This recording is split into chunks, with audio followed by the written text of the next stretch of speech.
बाबा महाकाल नाम लेते ही दिल की धड़कनों का रिदम बदल जाता है। ऐसा लगता है जैसे हमारे आसपास की हवा भी थम जाए, जैसे कोई अदृश्य शक्ति हमें अपने पास बुला रही हो। आज हम बात करने वाले हैं उस स्थान की जहां समय रुक जाता है, जहां मृत्यु भी भस्म बनकर नाचती है, जहां जीवन और मृत्यु दोनों एक साथ आरती करते हैं, जहां चिताओं की आग भी एक पूजा है और जहां भगवान खुद समय को नापते हैं। यह है बाबा महाकाल की पवित्र भूमि, उज्जैन। कहते हैं अगर दुनिया के किसी भी मंदिर में भगवान की बातें होती हैं तो यहां भगवान खुद बोलते हैं। अगर कहीं देवता प्रकट होकर आशीर्वाद देते हैं तो यहां बाबा अपनी भस्म में लिपटे हुए नृत्य करते हैं। यह मंदिर कोई साधारण मंदिर नहीं, यह शिव का जीवन स्वरूप है। अन्य जगहों पर शिव लिंग पूजा जाता है, लेकिन यहां बाबा राजा हैं, उनका दरबार है, उनका राज सिंहासन है और वे सिर्फ पूजे नहीं जाते, राज किए जाते हैं। कहते हैं उज्जैन की मिट्टी में वो शक्ति है कि यहां आते ही इंसान का अतीत खुलने लगता है। उसकी यादें, उसके कर्म, उसके जन्मों का रहस्य सब यहां सामने आ जाता है। कई लोग कहते हैं यहां आकर बस बैठो, बिना कुछ मांगे, बाबा खुद बता देंगे कि तुम्हें क्या चाहिए। यह मंदिर वह स्थान है जहां भक्त नहीं, महाकाल चुनकर बुलाते हैं। और अगर किस्मत से बाबा ने तुम्हें बुला लिया तो समझना तुम्हारी जिंदगी बदलने वाली है। कहते हैं संसार में 3 काल चलते हैं, भूतकाल जो बीत गया, वर्तमान जो चल रहा है और भविष्य जो आने वाला है। लेकिन इन तीनों कालों के भी स्वामी है महाकाल, और उज्जैन वह स्थान है जहां समय, काल और मृत्यु तीनों महाकाल के चरणों में लेटे रहते हैं। यहां हर सुबह होने वाली भस्म आरती को देखकर समझ में आता है कि जीवन और मृत्यु के बीच की रेखा कितनी महीन है। दुनिया मृत्यु को अंत मानती है, लेकिन बाबा महाकाल उसे भी भस्म बनाकर अपने शरीर पर लगा लेते हैं। कहते हैं कि यह भस्म सिर्फ राख नहीं है, यह मृत्यु पर विजय का प्रतीक है। अब जरा कल्पना करो, एक सुबह मंदिर के अंदर घंटों की ध्वनि हो रही है, डमरू की आवाज हवा को कंपा रही है, नंदी विराजमान है और बाबा महाकाल भस्म से ढके हुए राजाधिराज जैसा तेज लिए प्रकट हैं। पुजारी के हाथों में चांदी की थाली जिसमें चिता से लाई गई असली भस्म हवा में उड्डती हुई शिवलिंग पर चढ़ती है। यह कोई साधारण दृश्य नहीं, यह मृत्यु के डर का अंत है। लोग कहते हैं कि इस भस्म आरती को देखने से मनुष्य अकाल मृत्यु से बच जाता है, क्योंकि जिसने महाकाल को मृत्यु के ऊपर बैठे हुए देख लिया, उसे मृत्यु से कौन डराएगा। लेकिन इस रहस्य के पीछे एक कहानी है, बहुत पुरानी, अत्यंत गहरी और बहुत कम लोग जानते हैं। कभी उज्जैन में चंद्रभान नाम का एक धर्मात्मा राजा हुआ करता था। उसके राज्य में धन, धान्य, सुख, शांति सब कुछ था। लेकिन एक दिन उसके राज्य में एक राक्षस आ गया। वह राक्षस इतना शक्तिशाली था कि देवता भी उससे डरने लगे। उसका नाम था दूषण। उसने ऐसा अत्याचार किया कि लोग भगवान के नाम लेना भी भूल गए। पूजा पाठ रुक गया, मंदिर वीरान हो गए। ऐसा लगा जैसे धर्म की रोशनी बुझ रही हो। तब राजा चंद्रभान ने अपने मंत्रियों को बुलाया और कहा, अगर भगवान हैं तो वह हमारा साथ देंगे। राजा ने अपने गुरु से पूछा, मुक्ति कहां है? गुरु मुस्कुराए और बोले, राजन, जहां समय खत्म हो जाता है वही महाकाल है। जाओ, उसी भूमि पर जाओ जहां स्वयं शिव निवास करते हैं। राजा ने पूछा, वह स्थान कहां है? गुरु बोले, अवंतिका, उज्जैन। राजा ने उज्जैन में तपस्या की। दिन, सप्ताह, महीने, शरीर तप कर राख हो गया, लेकिन मन नहीं डोला। तब भोलेनाथ प्रकट हुए, महाकाल रूप में, ऐसा तेज कि सूरज की रोशनी भी पानी लगती है। बाबा ने कहा, राजा, तुमने मुझे नहीं बुलाया, मैंने तुम्हें बुलाया है। यहां सुनने में तो लाइन सरल लगती है, लेकिन इसका अर्थ गहरा है। महाकाल का दर्शन किसी को यूं ही नहीं मिलता। भक्त मंदिर नहीं आता, भक्त को बाबा बुलाते हैं। महाकाल ने राजा को वरदान दिया और राक्षस दूषण का नाश कर दिया, और वहीं पर स्थापित हुआ महाकालेश्वर ज्योतिर्लिंग। अब यहां ध्यान से सुनो, यही वह स्थान है जहां समय रुक जाता है, क्योंकि समय का नाश भी महाकाल के अधीन है। उज्जैन को धरती का शून्य बिंदु, प्राइम मेरिडियन भी माना गया है। पुराने समय में पूरी दुनिया का समय उज्जैन से ही नापा जाता था। क्यों? क्योंकि जहां महाकाल है वहीं समय की शुरुआत है और अंत भी वहीं। बाबा महाकाल का यह मंदिर केवल आस्था नहीं, यह अनुभूति है, यह अनुभव है, यह जागृति है। अगर तुम इस वीडियो को इस वक्त देख रहे हो, ध्यान से सुन रहे हो, तो समझ लेना, शायद बाबा की नजर तुम पर पड़ चुकी है। अब एक बात, जब तुम बाबा के दरबार में जाओ, कुछ मत मांगना, कुछ नहीं, बस कहना, बाबा बस अपनी छाया में रख लेना, बस इतना ही काफी है, बाकी जिंदगी अपने आप लाइन में आ जाएगी। अब जरा सोचो, उज्जैन केवल एक शहर नहीं है, ये एक धड़कन है, एक स्पंदन है, एक ऊर्जा है। यहाँ की हवा तक जीवित है। कहते हैं उज्जैन में आने वाले व्यक्ति को दो ही चीजें अनुभव होती हैं, या तो दिल बहुत हल्का हो जाता है या दिल बहुत भारी हो जाता है, क्योंकि बाबा महाकाल अंदर की हर चीज सामने ले आते हैं। यहाँ लोगों की आंखें बिना रोए भी भीग जाती हैं। यहाँ कोई किसी को कुछ नहीं समझाता, बस सब समझ जाते हैं। उज्जैन की गलियों में चलते हुए ऐसा लगता है जैसे कोई अदृश्य हाथ हमारी पीठ को सहला रहा हो, मानो कोई कह रहा हो, डर मत, मैं हूं। कभी नर्मदा किनारे जाते हो तो नदी की लहरें खुद बोलती हैं, जैसे माँ अपने बच्चे से बात करती है। कभी हरसिद्धि माता के मंदिर में खड़े हो जाओ तो लगता है पूरी पृथ्वी तुम्हारे कदमों के नीचे शांत खड़ी है। और जब रात में महाकाल की नगरी सोती है तो शहर के ऊपर एक धुंध सा प्रकाश तैरता है। यह कोई आम धुंध नहीं, यह शक्ति है। अब सुनो, महाकाल मंदिर की एक गहरी बात जिसे लोग बहुत कम जानते हैं। मंदिर में बाबा महाकाल भूतनाथ रूप में विराजमान है। भूतनाथ अर्थात वह जो भूतों, प्रेतों, आत्माओं और अदृश्य शक्तियों के भी स्वामी हैं। इसलिए यहाँ श्मशान की गंध भी पूजा है, यहाँ मृत्यु भी प्रसाद है, यहाँ भस्म भी पवित्र है, क्योंकि जहां मृत्यु ही प्रसाद हो वहां जीवन किस बात का डर रखता है। श्रद्धा हो तो समझ लेना, यह मंदिर सिर्फ पूजा का स्थान नहीं, यह रक्षा कवच है।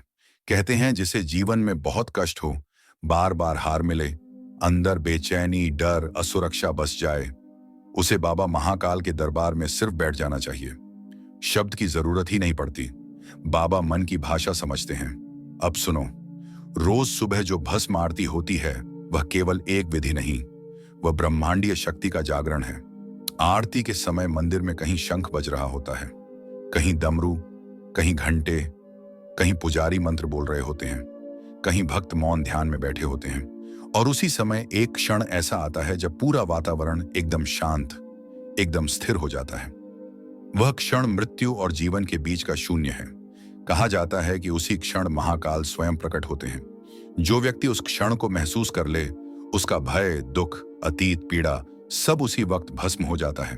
अब सुनो एक रहस्य जो सदियों से छिपा है। भस्म आरती में जो भस्म लगाई जाती है वह केवल राख नहीं होती, यह श्मशान की चिता की भस्म होती है। क्यों? क्योंकि शिव श्मशान के स्वामी हैं। जहां दुनिया अंत देखती है वहीं शिव नई शुरुआत देखते हैं। भस्म का संदेश है, मानव तू सिर्फ शरीर नहीं, तू चेतना है, तू आत्मा है। शरीर जलेगा, मिटेगा, लेकिन तू नहीं।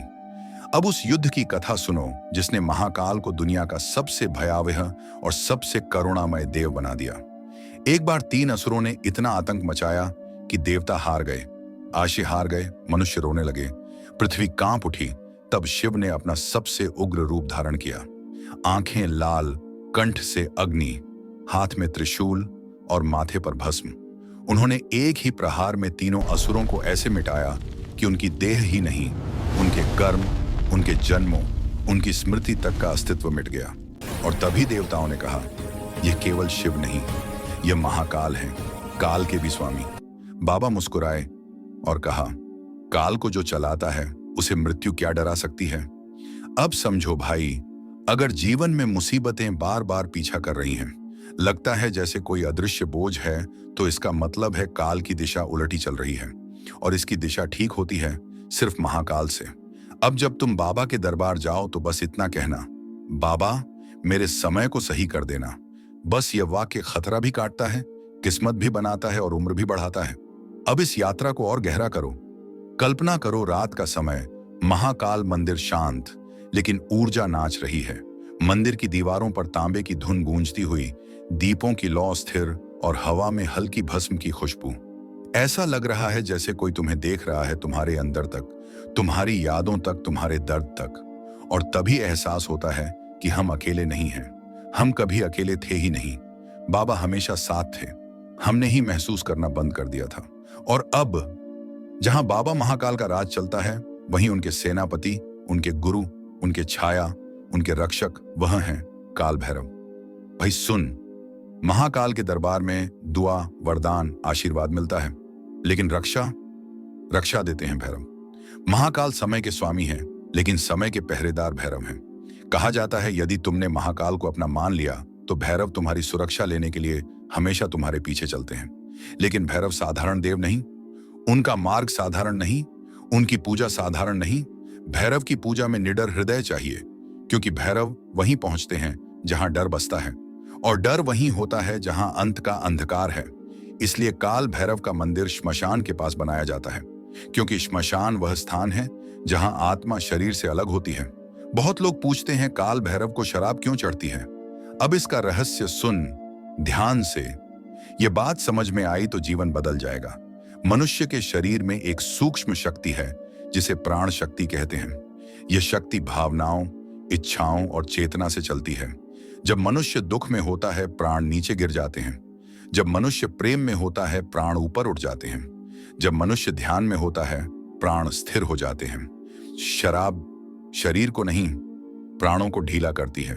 जब प्राण ढीले होते हैं अहंकार ढह जाता है, और जहां अहंकार खत्म वहीं भैरव प्रकट। इसीलिए शराब आनंद के लिए नहीं, अर्पण के लिए है। वह बोतल जो तुम देखते हो, जो पुजारी भैरव के मुख पर चढ़ाते हैं, वह किसी पीने के लिए नहीं, प्राण अर्पण की प्रक्रिया है। यह तांत्रिक विज्ञान है, बाहरी किताबों में नहीं मिलता। यह गुरु से शिष्य तक शांत स्वर में दिया जाता है। काल भैरव उस शराब को पीते नहीं, वह ऊर्जा को स्वीकार करते हैं, क्योंकि जो भैरव हैं वह शरीर से नहीं ऊर्जा से संचालित हैं। अब बड़ा रहस्य सुन। जब शराब भैरव के मुख से गुजरती है उसका स्वाद बदल जाता है। क्यों? क्योंकि वह शरीर के तत्व से हटकर चेतना के तत्व में परिवर्तित हो जाती है। इसलिए जो लोग बिना समझ के भैरव की पूजा शराब से करने लगते हैं वे मार्ग से भटक जाते हैं। भैरव पूजा में शराब सिर्फ अर्पण है, आसक्ति नहीं। अब सुन, भैरव का स्वभाव कैसा होता है। भैरव मौन में रहते हैं, धीरे नहीं आते, अचानक आते हैं, इशारे में बात करते हैं, चेतना में उत्तर देते हैं, वाणी में नहीं। भैरव की उपस्थिति डर नहीं देती, बल देती है। कई लोग कहते हैं भैरव का ध्यान करते समय पीछे हल्की आहट सुनाई देती है, कोई जैसे पास खड़ा है, कोई हवा में हल्का दबाव, कंधे पर हाथ, पीठ पर स्पर्श। डर मत, वह भय नहीं, वह सुरक्षा है। भैरव हमेशा पीछे खड़े होते हैं, क्योंकि वे पीठ और मार्ग के रक्षक हैं। अब कल्पना करो, उज्जैन का काल भैरव मंदिर, सांझ का समय, आकाश हल्का बैंगनी, दीपों की लौ कांप रही है, हवा में हल्की गंध और घंटों की आवाज दूर से आ रही है। तुम मंदिर की सीढ़ियां चढ़ रहे हो, और जैसे ही तुम मुख्य द्वार के पास आते हो एक ऊर्जा धड़ाम से सीने के बीच में उतरती है। वह ऊर्जा डर नहीं है, वह ऊर्जा तुम्हारे भीतर की कमजोरियों को चीर रही है। भैरव कभी कमजोरी को साथ नहीं रखते भैया, उन्हें साहस चाहिए। भैरव के दर्शन के समय मन स्थिर नहीं होता, मन उठता है, धड़कन तेज होती है, सांस भारी होती है, शरीर में कंपन आता है। यह सब सामान्य है, क्योंकि चेतना अपनी सीमाओं को तोड़ रही होती है। अब सुन, भैरव में जो लोग डूब जाते हैं उन्हें कोई दुश्मन नहीं छू सकता, कोई बुरा नजर नहीं लग सकता, कोई काला तंत्र पकड़ नहीं सकता, कोई बाधा टिक नहीं सकती, क्योंकि भैरव का एक ही नियम है, जो मेरा है उसे कोई छू नहीं सकता। लेकिन याद रखना, भैरव भक्ति से नहीं झुकते, वे साहस से झुकते हैं। महाकाल प्रेम है, भैरव बल हैं। बाबा महाकाल हृदय में समाते हैं, भैरव सीने पर कवच की तरह बैठते हैं। अब जहां भैरव हैं वहीं श्मशान है। श्मशान कोई अंधेरा स्थान नहीं, श्मशान सत का आईना है। श्मशान कहता है देख, शरीर यह है, अहंकार यह है, सब यहीं मिटेगा, तो क्यों चिंतित। श्मशान भय से नहीं, सत्य से भरा है। इसीलिए उज्जैन की भस्म आरती सिर्फ पूजा नहीं, आत्म साक्षात्कार है। अब एक क्षण के लिए आंखें बंद करो और अपने मन से पूछो, क्या तुम इस जीवन में सिर्फ जीने आए हो या पहचानने आए हो कि तुम कौन हो। अगर यह प्रश्न दिल को छू जाए तो समझ लेना बाबा ने दरवाजा खोल दिया है। और अब इस कथा का सबसे बड़ा सत्य, बाबा महाकाल और काल भैरव सिर्फ मंदिरों में नहीं मिलते। वे सिर्फ दीप, घंटी, भजन और फूल में नहीं मिलते। वे मिलते हैं वो क्षण में जब इंसान अपने अंदर के अंधेरे से भागना बंद कर देता है। एक कहानी सुनो। ये कहानी किसी ग्रंथ से नहीं, यह उज्जैन की हवा में तैरती है। लोग इसे बोलते नहीं, महसूस करते हैं। एक आदमी था जीवन से टूटा हुआ, परिवार बिखर चुका था, धन चला गया, सम्मान गिर गया, रिश्तेदार दूर हो गए, दोस्त बदल गए और आदमी अकेला पड़ गया। एक रात वह उज्जैन आ पहुंचा। न कोई योजना, न कोई तैयारी, बस एक बुलावा। सब कहते थे वह तो संयोग था, पर भाई, बाबा के दरबार में कोई संयोग नहीं होता, सिर्फ बुलावा होता है। वह आदमी भस्म आरती में पहुंचा। भीड़ थी, धक्का था, गर्मी थी, शोर था, पर जैसे ही घंटा बजा, धमरू बोला, आरती शुरू हुई, उस आदमी की आंखें अपने आप बंद हो गईं। ऐसा लगा जैसे किसी ने उसके सीने पर जमी सालों पुरानी बर्फ अचानक पिघला दी हो। और पहली बार वह आदमी फूट फूट कर रोया, लेकिन यह रोना दुख का नहीं था, यह रोना मुक्ति का था। जब आरती खत्म हुई, उसने किसी से कुछ नहीं कहा। वह एकदम चुप, बस श्मशान की ओर चला गया। श्मशान में रात का अंधेरा था, हवा ठंडी थी, दीपक की लौ टिमटिमा रही थी, कहीं कोई आवाज नहीं। वह बैठ गया और खुद से कहा, बाबा, मैं हार गया। और उसी क्षण पीछे से बहुत हल्का एहसास हुआ, मानो किसी ने उसके कंधे पर हाथ रखा हो। न आवाज, न दृश्य, न कोई प्रकटता, बस उपस्थिति। वह समझ गया, उसने कुछ नहीं मांगा, क्योंकि जहां प्राप्ति होती है वहां मांग खत्म हो जाती है। उस दिन से उस आदमी का जीवन नहीं बदला, उस आदमी बदल गया। किस्मत तो बाद में बदलती है भाई, पहले स्वरूप बदलता है। और यही महाकाल और भैरव की लीला है। वे समस्या नहीं हटाते, वे भीतर वह शक्ति जगा देते हैं जो समस्या को छोटे कंकड़ जैसा बना देती है। अब समझो, जब तुम बाबा से कुछ मांगते हो तो तुम अपने को कमजोर दिखा रहे हो, और बाबा का प्रेम कमजोरों को नहीं, योद्धाओं को मिलता है। क्योंकि बाबा कहते हैं, मैंने तुम्हें बनाया, मेरी ही चिंगारी तुम में है, फिर तुम खुद को छोटा कैसे मान लेते हो? इसलिए अगली बार बाबा के दरबार जाओ तो कुछ मत मांगना, बस कहना, बाबा, मैं तैयार हूं। तैयार किसके लिए? अपने सच्चे रूप के लिए, अपने साहस के लिए, अपनी जागृति के लिए। अब सुनो, यह यात्रा यहां खत्म नहीं होती। जब मन बाबा के चरणों में झुकता है तो जीवन में 3 परिवर्तन होते हैं। पहला, डर खत्म हो जाता है। दूसरा, चिंता टूट जाती है। तीसरा, सफर आसान हो जाता है, क्योंकि फिर तुम नहीं चलते, बाबा तुम्हें लेकर चलते हैं। अब एक बात दिल पर लिख लो, महाकाल बुलाते हैं तभी उज्जैन जाने का मौका मिलता है। यदि यह सुनते सुनते तुम्हारे दिल में एक हल्की सी खींच उठ रही है, एक इच्छा, एक पुल, एक आवाज, तो भाई समझ लेना बाबा बुला रहे हैं। और अगर मन कह रहा है जल्दी नहीं, बाद में देखेंगे, तो वह मन बोल रहा है, आत्मा नहीं, क्योंकि आत्मा कभी देर नहीं चाहती। अब यहां मैं तुमसे एक प्रश्न पूछता हूं जो तुम्हारी आत्मा का जवाब देगा। कमेंट में लिखना, क्या मैं तैयार हूं? बस यही, और उत्तर तुम्हें बाबा देंगे। और अब समापन। अगर यह कथा, यह अनुभव, यह स्पंदन तुम्हारे दिल तक पहुंचा हो, अगर तुम्हें लगा हो कि जीवन की दौड़ में तुम खुद को भूल गए थे और इस कथा ने तुम्हें तुमसे मिलाया है, तो इस वीडियो को यहीं रोक मत देना, इसे आगे भेजना। क्योंकि हजारों ऐसे लोग हैं जो चुपचाप रो रहे हैं, भीतर जल रहे हैं, और उन्हें नहीं पता कि उन्हें भी बाबा बुला रहे हैं। उन्हें यह संदेश पहुंचाना तुम्हारा धर्म है। वीडियो को लाइक करना, चैनल को सब्सक्राइब करना और इस अमृतवाणी को हर उस व्यक्ति तक पहुंचाना जिसे महाकाल की जरूरत है।